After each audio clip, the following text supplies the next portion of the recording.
Hey, my name is Emily Dalsky, and thanks so much for joining me today in What Matters Most. I want to talk to you about when I recently ran into my professor and what I learned. Let's begin. So I'm a graduate student, and I was running on time for class recently, and running on time for me means I have literally no second to spare.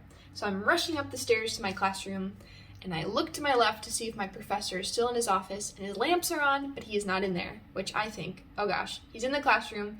I really have no time to spare. And so as I'm turning the corner, up and around the stairwell, just a moment of flurry, he also is coming toward his office, and so we collide.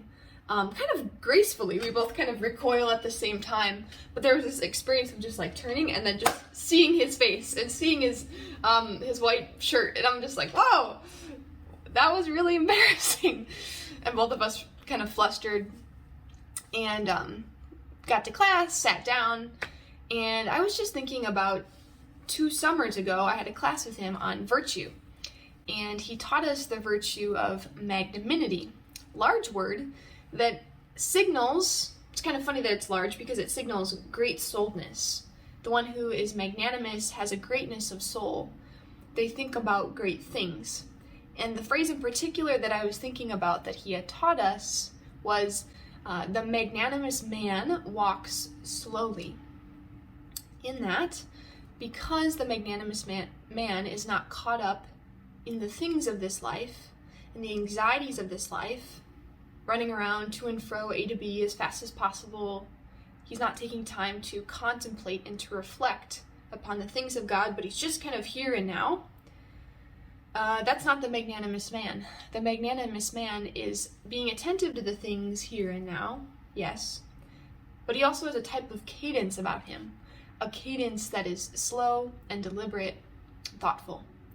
And so after class, I was thinking that during class, and then after class, he even mentioned to me, Emily, we weren't being magnanimous. We weren't walking slowly before class, were we? And I was like, yes, we're on the same wavelength.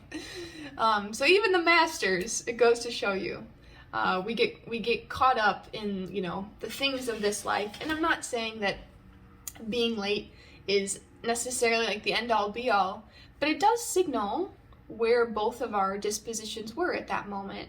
And that was kind of rushing, and we were thinking about the clock, and we weren't thinking about God. And so I just wonder if there's a way we can live our lives, a kind of totality of our life that bespeaks a peacefulness, that bespeaks a thoughtfulness where we're not rushing to and fro all the time. Of course, it happens, it can become a pattern, but the magnanimous man, the one that has this virtue of magnanimity, you won't see him rushing around. You won't see him running late. He'll be punctual, but he'll also be contemplating God at the same time. So those are my thoughts on running into my professor and what I learned and what I will continue to learn as I perhaps collide into more people, hopefully not. But something to take away is, are you rushing around to and fro, or are you contemplating God? Because I don't think when we're rushing around, we can really be contemplating God and the things that elevate our soul. Yeah. So if you have any thoughts, feel free to write them in the comment section below, and subscribe to join this conversation.